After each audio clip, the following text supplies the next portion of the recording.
walk through storms, unshaken, unbowed. Through trials and verdicts, still standing proud.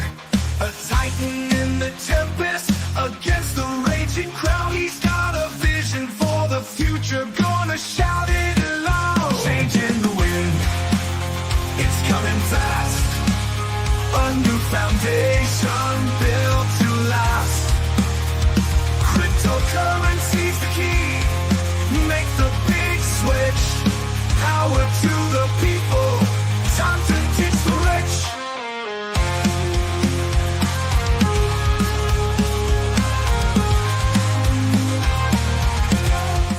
Well, good morning, everyone. Welcome to the Crazy Cryptonaut. I am Zester, joined today by my co-hosts Tommy and Tino. For some reason, the cats are in a particularly friendly mood this morning, and so I started a little bit early on the stream because I figured I might need a little bit of extra time for cat time this morning since they're in such the mood.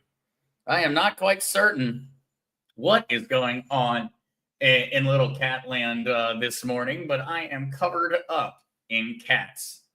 Haven't managed to get more than a few minutes without them, and I appreciate all the love, but I'm not quite certain what they want. So I'm just still trying to figure that one out. If anybody has any thoughts on what it is that they're looking for this morning, please go ahead and throw that one out. They've got everything they need. But they got their food, they got their water, they got all their pets and love and attention this morning, but for some reason, they want more. Good morning there, Grandma Sally. Kitty Cat is ready. Yes, they are. Good morning there, Mile High Trish. Hey there, it's Kitty World. It has been Kitty World this morning. Good morning, Savvy. Good morning there, A Joyful Voice. And good morning there, Heidi Fisher. And Consulta Global Broker, Musical Lady, and Birdie. Welcome this morning. Hope everyone is having an awesome start to their Friday. I know I am looking forward to this weekend. I am aspiring to be as lazy as possible come this weekend. I'm going to try my best to be particularly lazy and catch up on some rest. What's up, Yukon? Good morning to you as well. Yes. My lights. Good morning, everyone. You're coming in too fast. LOL. Hey, when you put that one up, consult the global broker. They're looking for free crypto. I'm very excited about this midnight drop.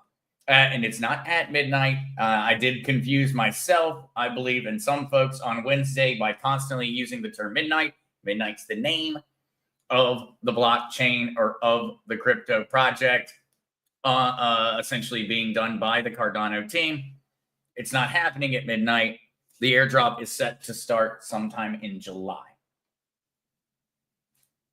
Birdie, same here. We all need those lazy days. I'm definitely ready for some. Good morning there, Anthony. What's up? Good morning, Crazy Chester, and good morning, Kukla. Yes, of course. This is an important one, guys. Thank you, Kukla, for putting it in there. Please do remember that I am not a financial professional. The content in this podcast is for educational and entertainment purposes and is not intended to provide financial advice. Please consult with a financial professional before making investment decisions. Absolutely. Definitely important. But all right, guys, let's go ahead and start jumping in to some of our news articles of the day, because we did see a bit of a price drop on XRP over the past 24 hours or so. And, we're starting to recover a little bit, but let's go ahead and get in and start checking things out. So, looking at the markets currently, we're sitting at, we'll even click a refresh just to make certain, we're heading at $106,000 Bitcoin, sitting at $2,400 Ethereum, and XRP sitting down at $2.08 at the moment. We have seen a fairly, well, not substantial, but we've seen a small drop over the past couple of days. Not really all that bad, but we don't have any financial indicators to point at. Everything seems to be going well in terms of Iran and Israel ceasefire and all of that. And so don't really have any factors to point at towards the slight price drop besides, hey, it's crypto, it's normal. What we have seen over the past couple of days, though, is that while XRP's price has dropped, whales have been buying like crazy. Absolute crazy amounts of buys. Some whales have accumulated as much as $50 million more XRP in their wallets over the past week, while we have continued to see the price drop. And so we do have to kind of have it begs the question, are we seeing some of these price drops because of whales manipulating the price in order to make their purchases? I do kind of have to wonder in certain regards whether that's not the case. Tommy, you get back up on your spot and you be up here. That's your spot. Look who came, Mr. Tommy. Mr. Tommy did. Tommy, he wants to hang out as well. Yes, Mr. Tommy. Yes. I love you too. But it does beg the question with a lot of these crypto price drops, especially over the past year. We continue to get so much good news, and yet we continue to see price drops. And whales, the big financial players, are constantly accumulating. And it does beg the question of whether the whales are not the ones responsible for it. Musical Lady, I believe the price drop on XRP is the latest court ruling. That one was very, very weird. And so let's actually jump ahead and let's jump to that article, because this is weird. This is very weird. And so the SEC and Ripple actually filed a joint motion with the court systems to settle the lawsuit for $50 million.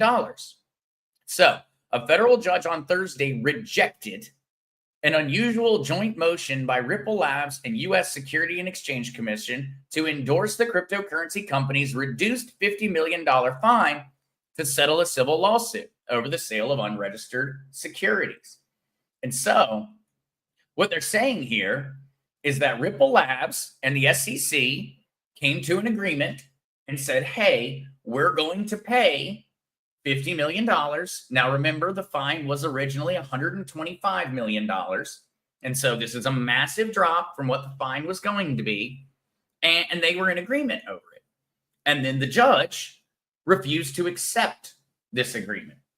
This is a very, very weird one, in all honesty, a very odd one. Now that would be new information there. American Renewal Patriot, that would be very, very exciting. SEC drops Ripple case. That would be awesome. That would be absolutely awesome. Well,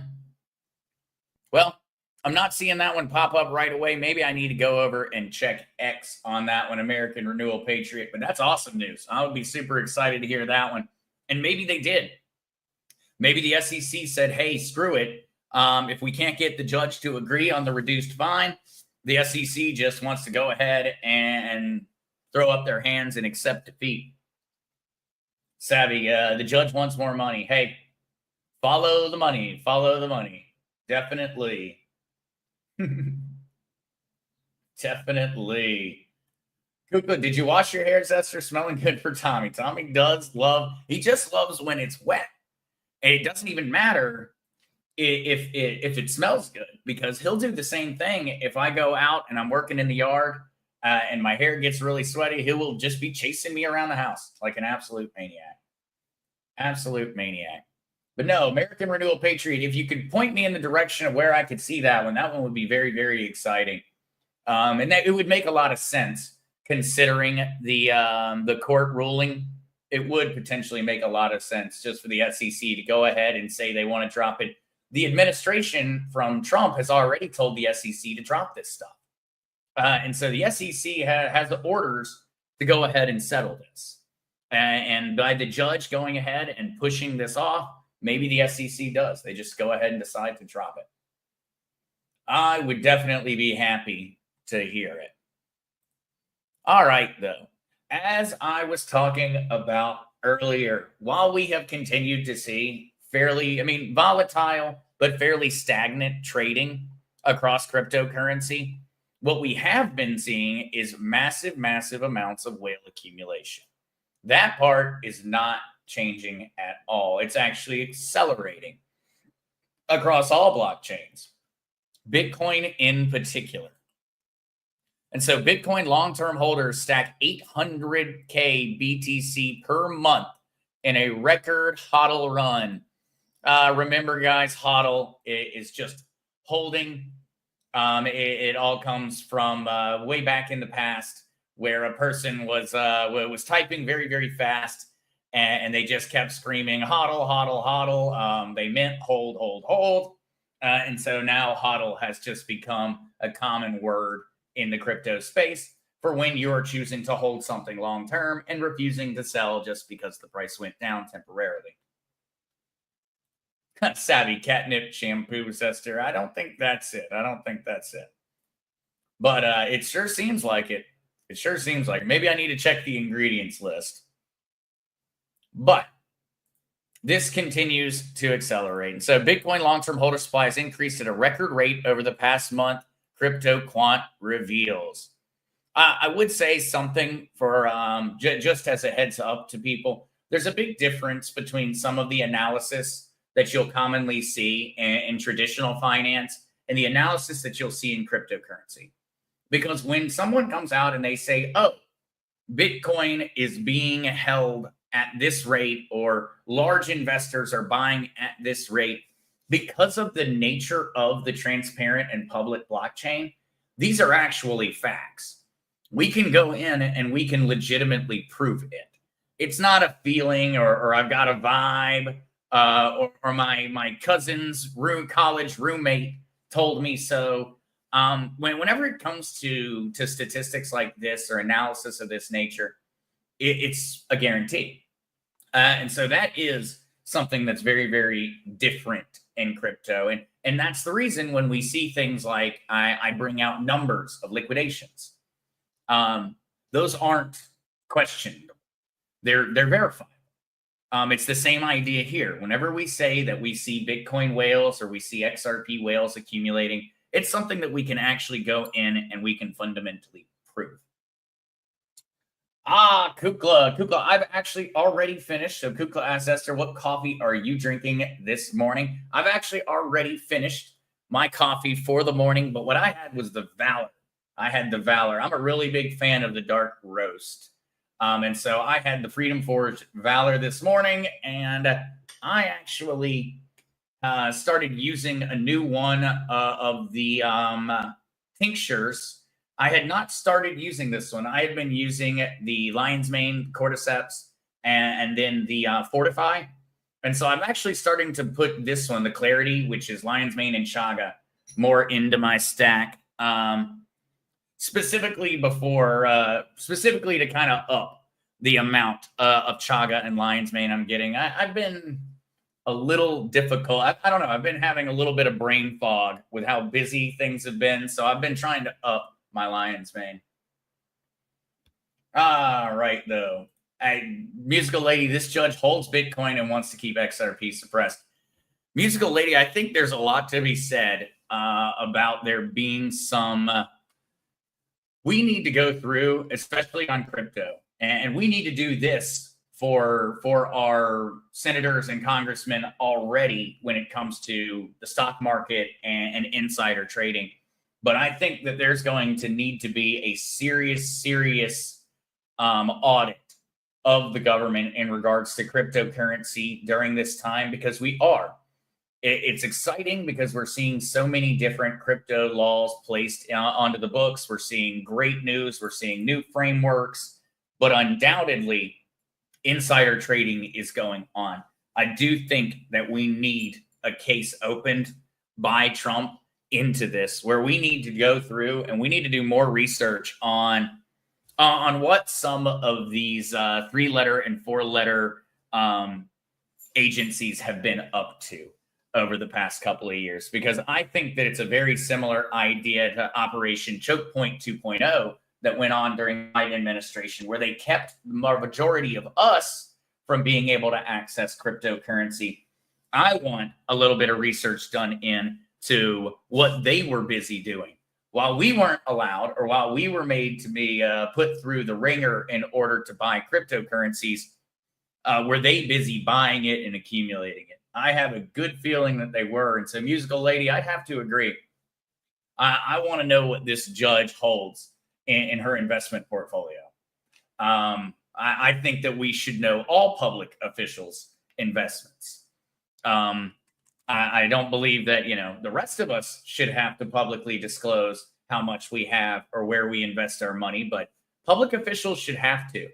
And especially when it comes to cryptocurrency, because it is very possible for them to hide that. And so, especially in crypto and in the stock market and in real estate, I think we really do need to start holding the judicial branch and the legislative branch and the executive branch accountable. All right. Yeah, no, Kukla, nice, love dark roast. Kukla, I think you've tried the Valor. If not, I need to get you a bag of the Valor over there to try, because I'm a big dark roast fan. I would say though, most mornings I tend to go for the special reserve, just because it's a little bit of a lighter coffee, and I really, really love the flavor. But whenever I need a serious kick, I go straight to the dark roast. X of positive question. What if we own a bunch of XRP, but it is off on a ledger? Do we still get our night tokens? According to, and so let me actually bring this up right now. According to Midnight, the actual website, and so this would be where we would be claiming from, we will. And so X of positive, what it says is that any self-custodian wallet across all of these blockchains, and so that would be Cardano, Bitcoin, Ethereum, Solana, XRP, BNB, Avalanche, or Basic Attention Token, that as long as you are in a self-custodian wallet of any of these cryptos, you will be entitled to an allocation. And so X of positive, what we don't know yet is exactly what it's going to look like when you're coming from a ledger. But what they do go through is they do tell you right now how the claim process is going to work. And so essentially, you're going to access the Night Claim portal, and then you're going to actually enter in the address of, say, your XRP wallet that has $100 in it on June 11th. And then you're going to put in a Cardano wallet address. This is where the Night tokens are actually going to be deposited in. And then you are going to sign an actual smart contract that will be sent to you on your origin address. And so they're going to then actually send a unique claim message. You're going to sign that claim message, and then you're going to receive your Night tokens on your destination address. But ultimately, X of positive, there's going to be nuances for every different type of wallet. And so we're going to see nuances for people that are on Ledger. We're going to see nuances for people that are on, say, a Tangam or a Trezor. And so I'm going to be walking through all of those when we do get to start claiming X of positive, so as to make certain that people have tutorials to follow along with. But it's going to be a bit of a learning curve for a lot of folks out there, because this is going to be where you're actually going to be signing an agreement or signing a claim message on a different blockchain than where you're actually receiving your payment, your airdrop. And so this one is different. It's going to be unique for many folks. I know that for 99.9% of all XRP holders, this will be the first time they've ever done something like this. And so definitely make certain that you're staying safe out there. Please do wait until I put out a tutorial video before you try going for the claim, unless you are particularly savvy on the crypto side. But I would suggest waiting for a tutorial to come out when this does go live, because I have a feeling there's going to be nuances. To me, what it sounds like is that the easiest blockchains is going to be Ethereum and BNB. And that's what it sounds like to me. They're going to be the easiest ones to actually claim on. Most likely, the easiest claims are going to be Ethereum, Solana, BNB, and Avalanche. I have a feeling BAT, XRP, and BTC are going to be somewhat interesting to claim on, especially coming from a hardware wallet. But don't worry, I'll figure it out for us. So according to what they say, it is going to be absolutely yes, AXA positive. I guess I just gave a very, very long answer to what could have been a very, very short solution. According to the website AXA positive, yes, you will be able to claim your tokens if you are on a ledger because you are you're a self-custodian of your wallet. And they specifically stated self-custodian. All right. American Renewal Patriot. Oops, my source was quoting Garlinghouse back in March. Sorry for the confusion. No worries there, American Renewal Patriot, because I do think there's a chance that may end up happening. The SEC may decide to just go ahead and drop it. That was very weird when Brad Garlinghouse put that comment out back in March, and it turned out to not be entirely true. That one was a little odd. What's up, Cindy Lou? FL Jeeper 71. Z, is the Ledger Nano S being phased out? Should we be worried about it? FL Jeeper 71. And so the Ledger Nano S is the oldest. It's the original. It's the OG. It's very limited in its capacity in terms of what it can do in comparison to some of the newer versions of the Ledger hardware wallets. But FL Jeeper 71, no matter what, the device in the wallet that's created on it is going to continue to work. Essentially, the only negative here, FL Jeeper, is that if at any time at some point in the future your Nano S does break or something goes wrong with it, you're not going to be able to get the same exact ledger to put your 24 words into. Remember, guys, that if you ever do have a situation where you lose, and so I use the S pluses, and so they're a little bit newer, but they're pretty much just a slight upgrade to what the Ledger Nano S could do. This one just has more memory and it can run applications, which the original couldn't. But just remember that ultimately, if I lose this, it's okay. As long as I have the 24 words, I can always just put those into a new hardware wallet and everything is hunky-dory. FL Jeeper, I wouldn't be worried about this one. Really, it just means that if you do lose your ledger or you break it or something goes wrong, you're going to need to probably upgrade to a newer version in order to put your 24 words back in. But you're not going to have any worry about your crypto having gone anywhere. And so I actually think FL Jeeper, we may see a little bit of a desire from some folks to go out and buy up the Ledger Nano S's because they're no longer going to be receiving updates. They're essentially going to be solid technology. You could almost look at it in the same regard as like NORAD or U.S. Nuclear Command. You know, U.S. Nuclear Command still uses, and this was as of a couple years ago, maybe it's changed recently, they were still using floppy disks. They were using floppy disks because of security. It was more secure. It's old technology. It's not being updated. It's locked in. It's hard and fast. It's secure product. I almost wonder whether you're not going to see some people kind of trying to buy out the last of the Ledger Nano S's. So I would not be worried on that one, FL Jeeper. I would not be worried. American Real agreed. Any public official that has impactful authority over any type of publicly traded investment should have to file public disclosure of their holdings. Absolutely. Absolutely. Those are the people who should have to be reporting their trades, not you and me. You and I should be able to go in and trade crypto, trade stocks. We should be able to do with our money as we see fit, assuming it's legal. Now, these public officials, they're the ones who should be having to file a claim with the IRS every single time they decide they're going to make a move or do anything. Because it's far too well proven at this point. If you did nothing more than invest in the same things as Nancy Pelosi, you're going to highly outperform the market.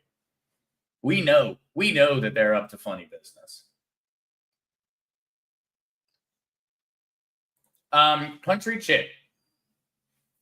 So we are not signing over our XRP tonight with that smart contract. I don't know about that. Scared to do it. Country Chick, whenever a contract or a message like that is signed, it has specific rules. And so I will be checking that when I actually go to claim. Country Chick, I don't think there's going to be any worry. Really what you're doing is you're signing a message just so that you're telling them, hey, look, I am the owner. Really all you're doing is providing a verification of ownership. You're not actually signing that you're sending anything. What you're signing is that it's proof. All right, remember how their little rule set came in. And so what you would do is you would go in and you would access the night claim portal. You enter the origin address. And so that would be your XRP address. And then you enter a destination address. That's where you want your night tokens to be deposited. And then all you do is sign the claim message. And so what you're doing in this process is you're verifying that you're the owner of this origin address. If they didn't have you sign a claim message, you could just go in and claim that you owned any wallet. This is going to become a regular way of verifying identity. And so this is actually kind of gets into a whole other conversation. This is going to become a new and regular way of verifying identity and ownership. Where you're going to have probably companies and other things start doing this as well, where they will send you a message and you will sign it on your wallet. Because what you are doing is you are proving that it's you. I have put in a destination address right here. And I have put in my origin address. And by signing that origin address from the actual ledger or from the wallet, I am unequivocally proving that I am the owner of that wallet. And so, yes, no, Country Chick, don't worry. I will be doing it first.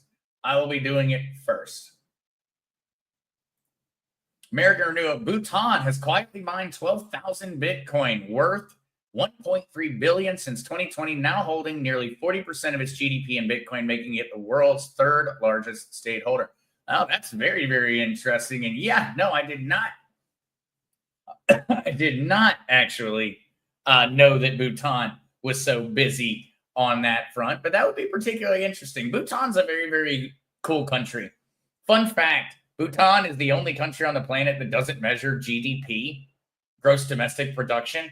They actually measure gross domestic happiness instead. Just a little fun fact for you. Bhutan, very, very interesting culture.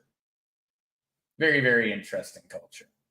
Well, hey there, Cindy Lou Who. Howdy to you as well. Thank you for joining.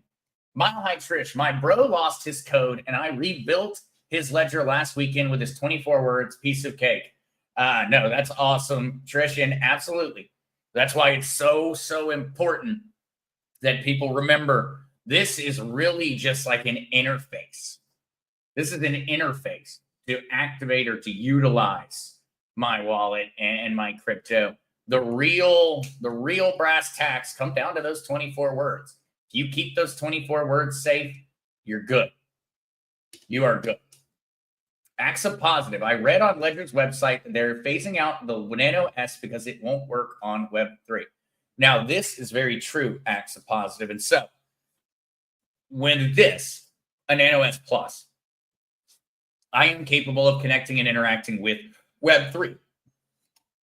With a Ledger Nano S, the original, it is just a wallet.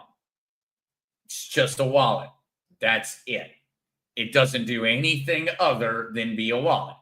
All I can do with the traditional is I can store crypto, I can send crypto, and that's it. I can send and I can receive.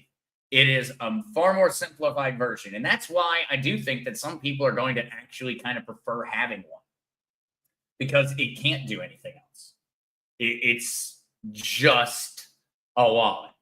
It can't download apps on it like this one can. This one can download applications. I can make swaps through the different apps on Ledger Live, and things like that. So I can come in.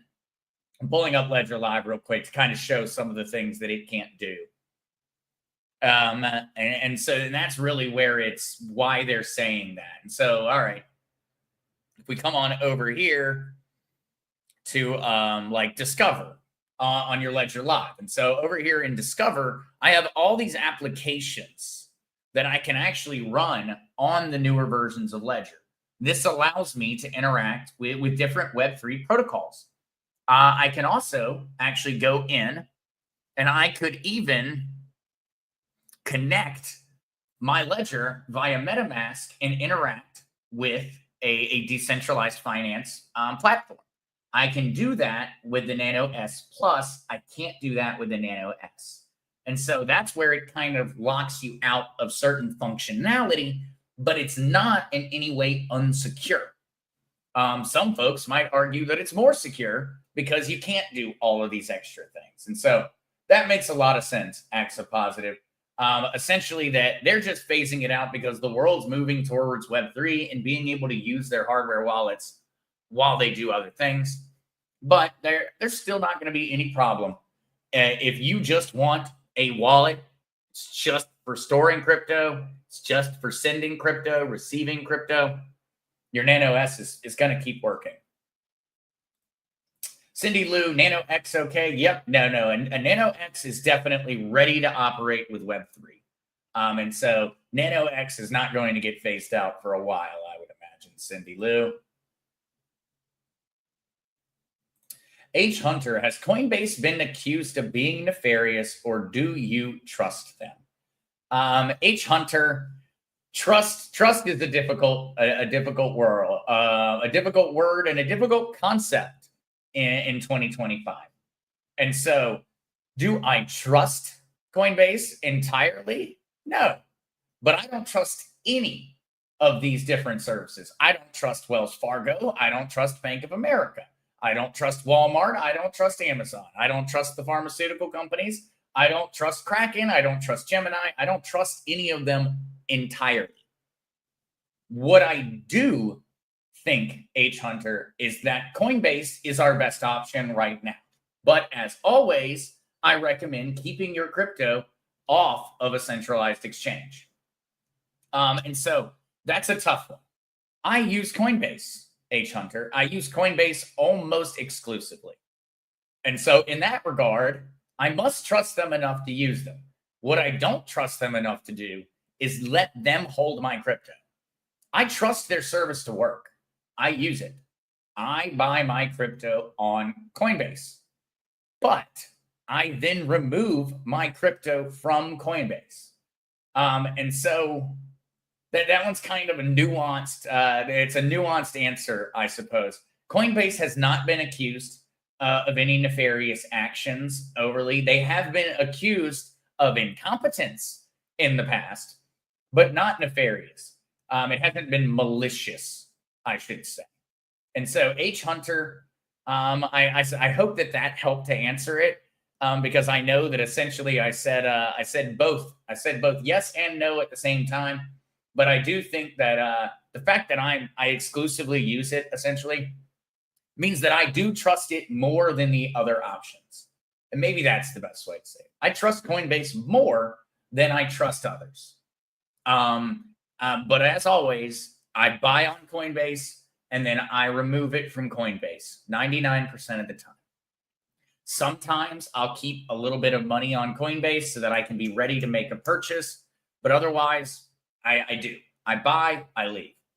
But I trust Coinbase to be the best purchasing option. It's my best on-ramp to crypto. Hopefully that helped, H. Hunter. Musical Lady, it's no different than endorsing a paper check with a signature. In certain ways, it is. In certain ways, it is. It's your signature of, yes, this is me. Yukon. So do we need to hold Cardano along with XRP? No, you do not. Yukon, you will get your free midnight tokens, even though you don't own any Cardano.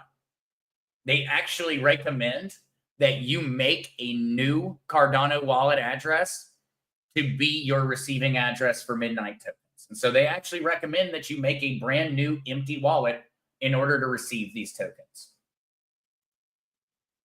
AXA positive, Nano X is like the Nano S Plus, but with Bluetooth added. Absolutely. The difference is essentially it's Bluetooth and a battery. This does not have a battery in it.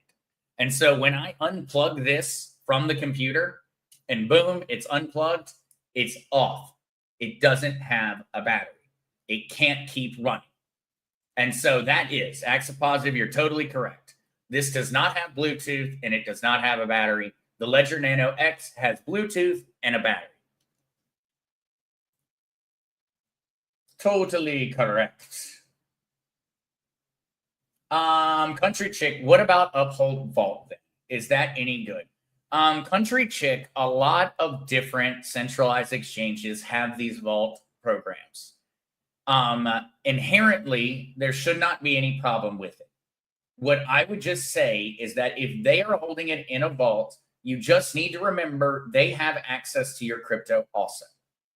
You have access and they have access.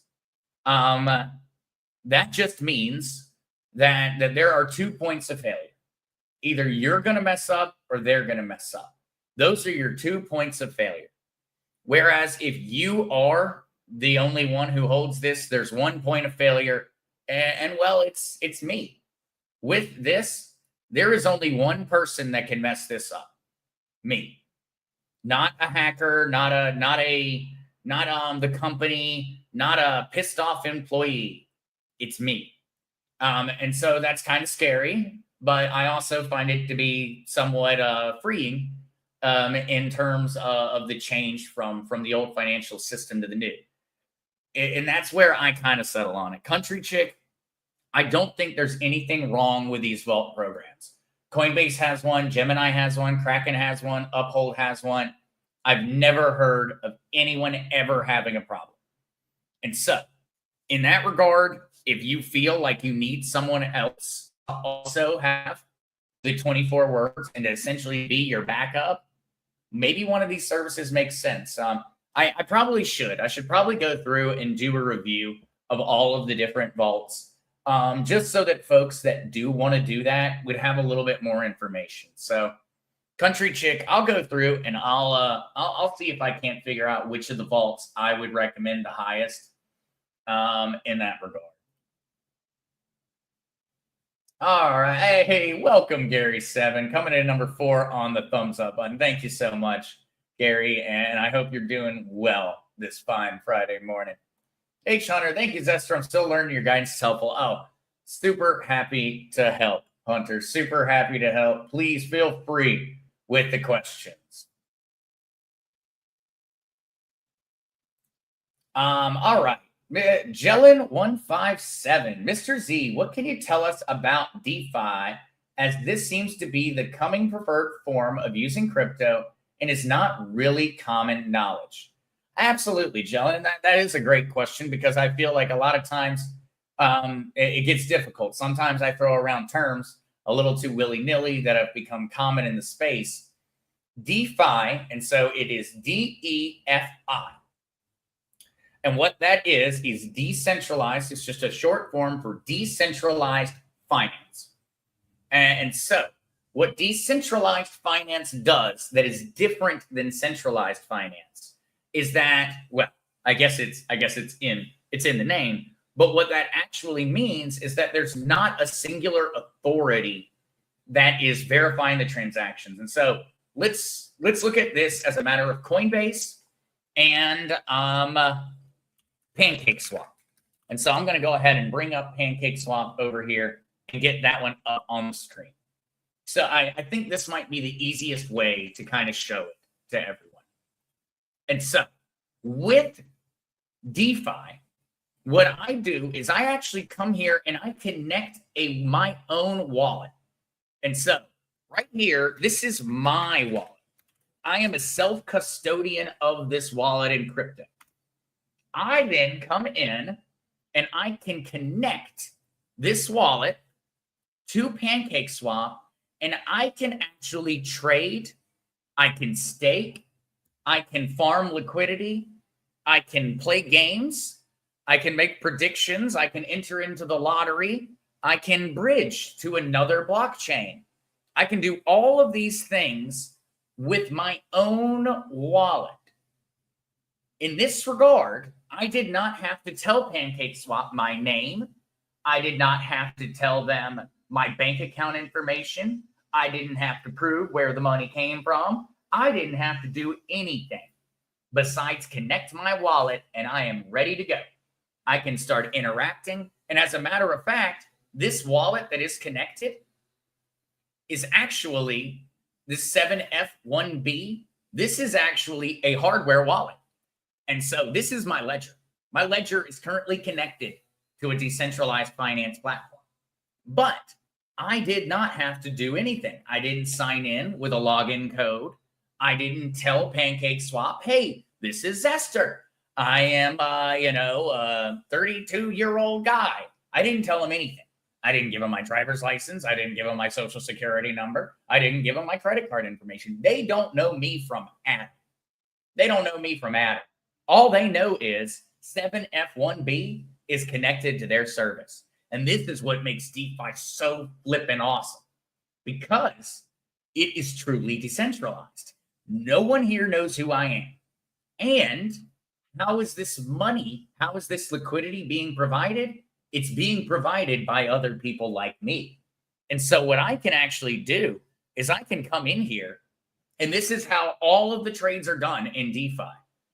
I can actually come in here and I can deposit my crypto, and I can earn interest over providing liquidity in the same way that banks and financial institutions do in centralized finance.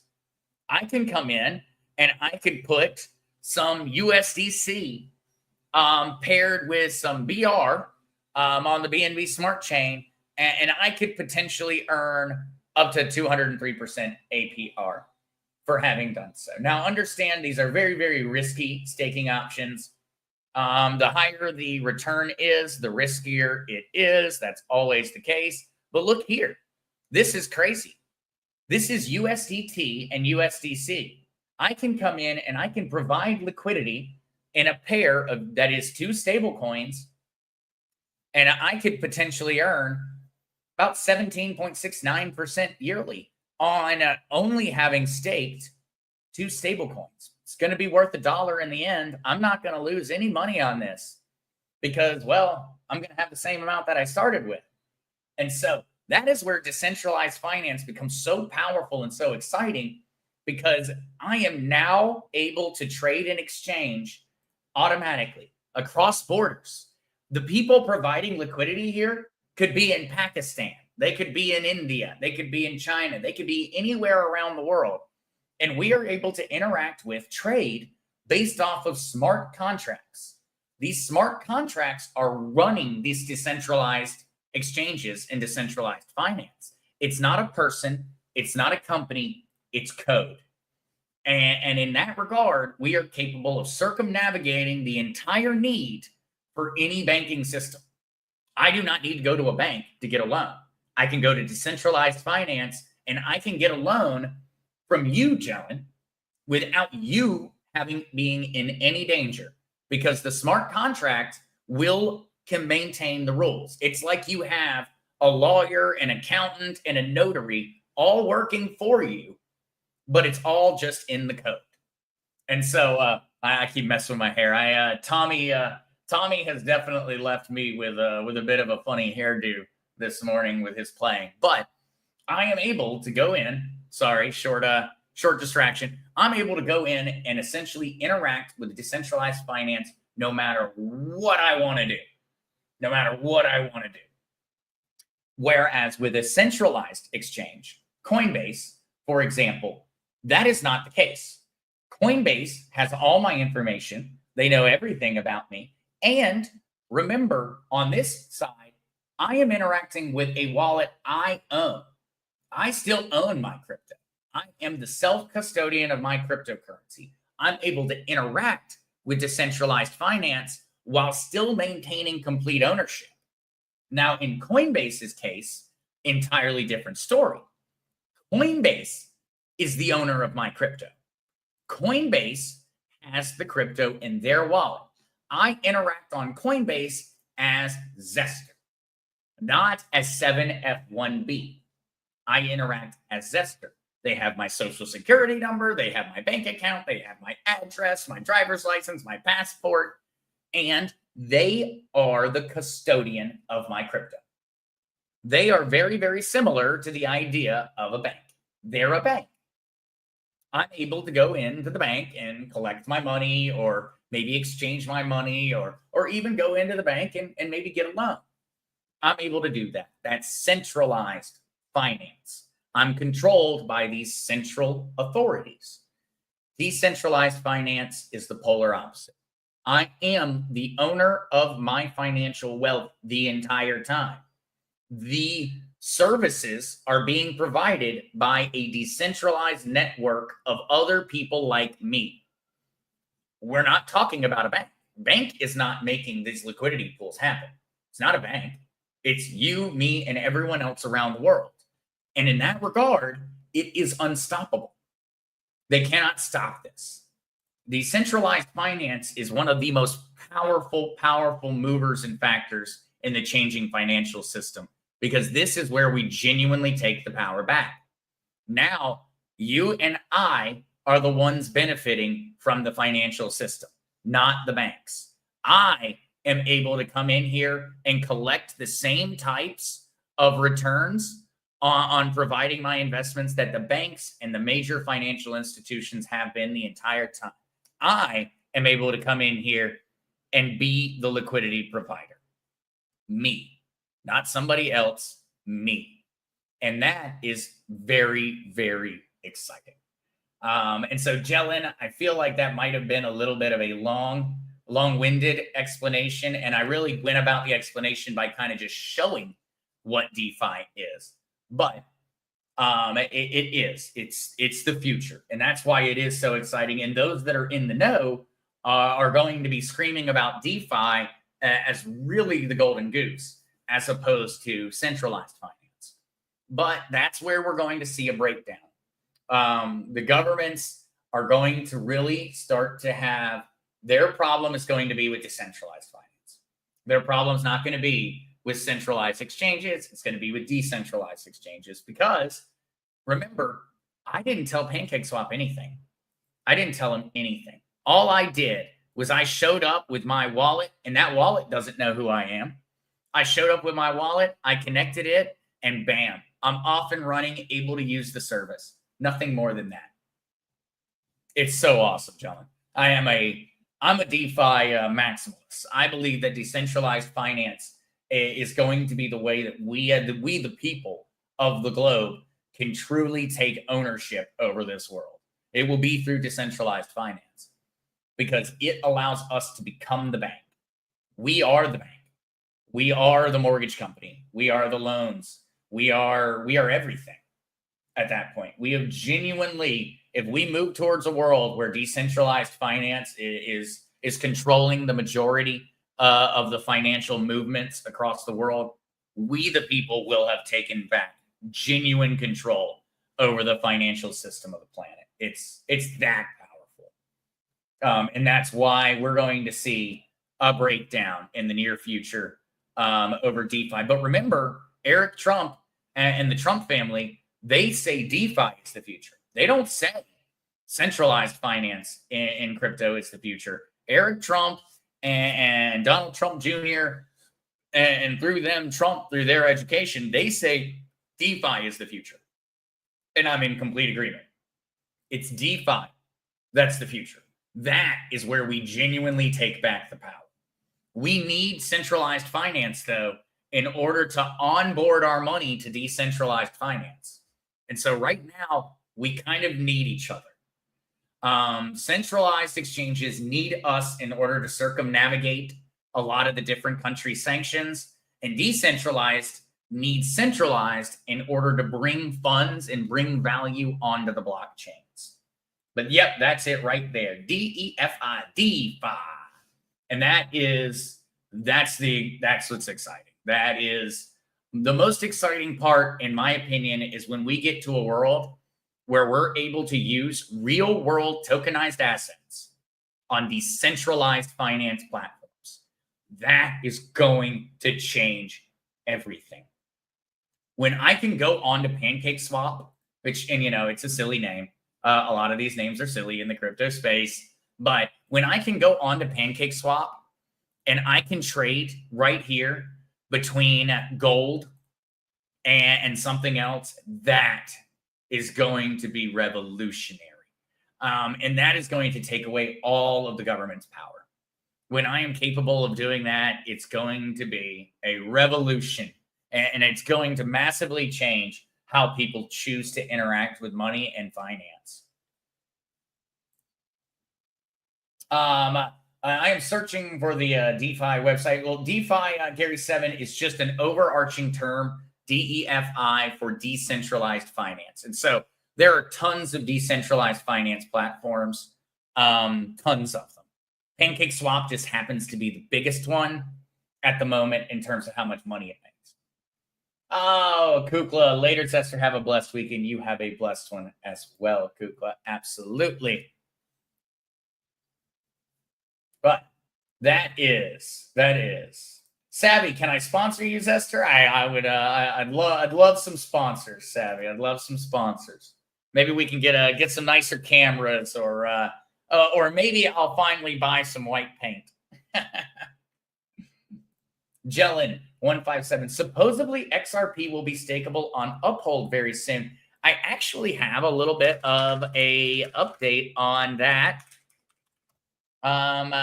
Because Kraken has started allowing for XRP staking. And so it's very, very, very small. But right now, I believe it was Kraken. Yes, Kraken has now got XRP from just for holding XRP on Kraken. You're getting a 1% flexible return. This is going to get a lot better. And Jellin, I've been hearing that Uphold was going to start doing XRP staking very, very soon. That will be exciting. We're just going to have to see what the details are on the staking. What are they using your staked XRP to do? And what is the return for offering it to them? But Jellin, that will be very exciting. And that's something that people in Europe have been enjoying XRP staking for years. Actually, right before the stream this morning, I was talking with Paul Brooker from over at the Charlie Ward Show. And, a lot of Charlie Ward's folks, they live in Europe. And so they have been staking their XRP for 11% yearly returns for the past 8 years. We've not been allowed to do that as United States residents or citizens because of the ongoing SEC case against XRP. And so with that coming to an end, we're going to start to be able to actually stake our XRP and earn a return, which is going to be very exciting. I expect all of the exchanges to start offering different rewards here. And so in this case, I knew of Kraken having done it. It's just only 1%. But that's very cool to hear that Uphold will be joining. I expect to hear many, many, many others coming in and joining in on the staking very soon. But no, very cool, Jellin. I expect to see more and more and more of that in the future. Jellin, I downloaded Kraken Pro, but my crap computer can't handle it. Oh no, sorry on that one, Jellin. I've actually not used Kraken Pro. I have not downloaded that one yet. I may need to do a little bit of exploration there. Gary7, if you do want any of the different decentralized exchanges or things of that nature to start working with, PancakeSwap would definitely be an awesome one to check out if you wanted to kind of see a little bit about what DeFi is all about. That's really just the very, very, very tip of the iceberg. There are DeFi games. There are DeFi loan platforms. There are DeFi social media platforms, decentralized social media. There are DeFi everything. And so you really can explore a wide new world of services that are out there that all you have to do is just connect a wallet to. You don't give them your information. You don't tell them anything. They don't know anything about you. All they know is your wallet, your public wallet address. That's all they know. They know 7F1B. To them, that's who I am. And I'm allowed to use their services, just with nothing more than that. That's the power of the blockchain, being able to interact. I could make $1 million if I had $1 million. I could make $1 million moves with my money. I could invest millions of dollars on decentralized finance without them even knowing my name. That's how powerful this technology is. That's something that if you were to think about in comparison to the way the world has worked for the past thousands and thousands of years, we've never had anything that could ever do something like that. Jellin157, what do you know about the connection with Flare and XRP? The Flare network is allowing for the tokenization of XRP on Flare. And so this partnership essentially is just allowing you to wrap XRP on the Flare network. The Flare network allows you to then stake that wrapped XRP.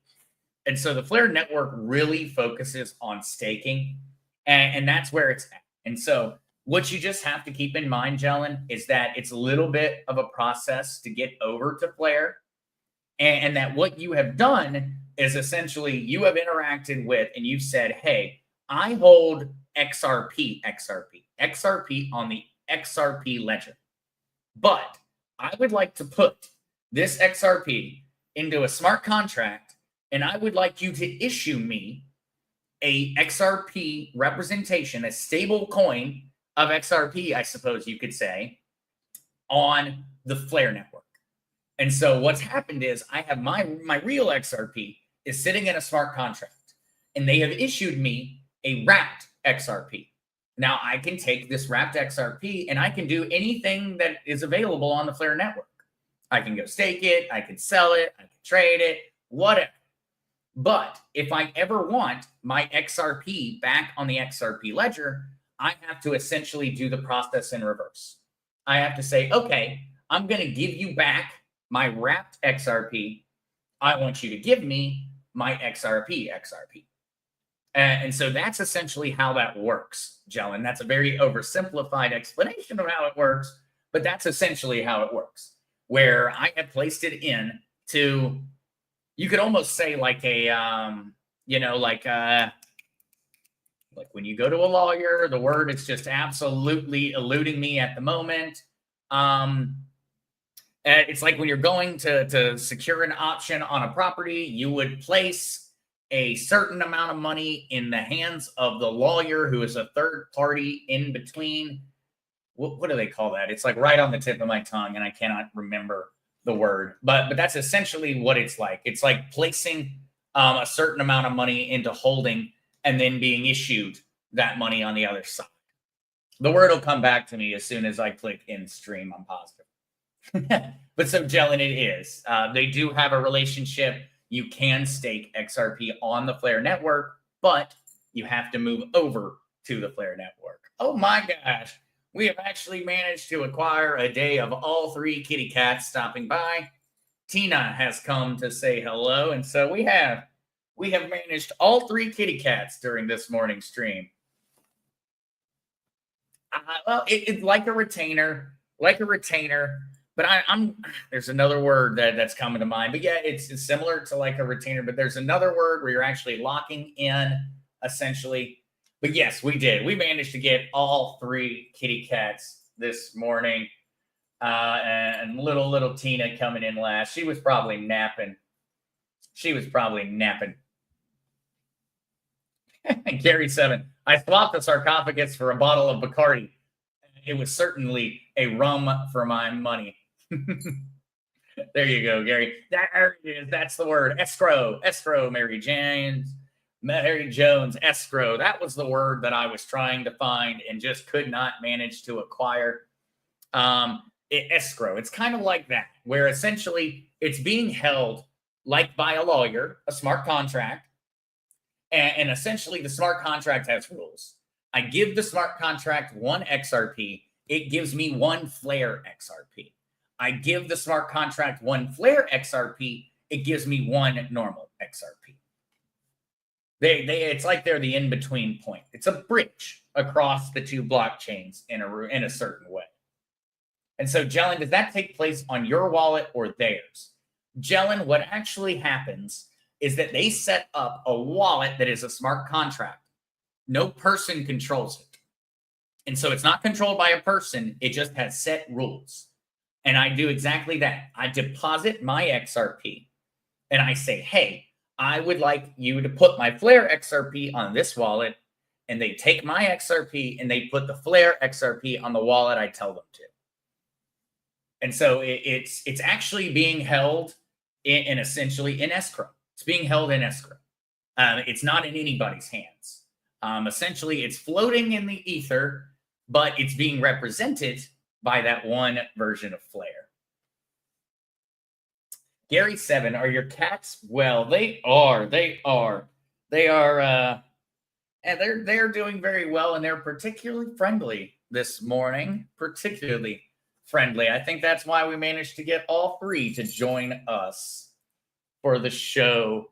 All right, though, let me knock out one or two more articles that I had brought up and I had for everybody. And then I see the time. I'm going to go ahead and bid everyone adieu since it's been over an hour now. But I do want to make certain that we get some of these different major ones together. So what's driving Wall Street stablecoin interest? There are trillions of dollars up for grabs in the future, and the banks are getting ready for it. Stablecoins are coming. Companies like SpaceX, Scale AI, and Remote.com are already using stablecoins in order to make international fiat to fiat conversions, and the banks want in. SpaceX is already doing it. It's going to become more and more and more. Remember, from some of our previous shows, Walmart is expecting to save around $16 billion a year by moving over to stable coins as the purchasing methodology for financial transactions. This is going to be the way of the future, and the banks want in on it because it's going to be multi-trillion-dollar markets. Many trillions of dollars are going to be wrapped up in the stable coin and in the real-world asset market. Stable coins are just the beginning of real-world tokenization. Stable coins are going to be the tip of the spear towards real-world assets becoming the major form of transactions. This is how we enter into a world where we actually start to interact with genuinely backed currencies.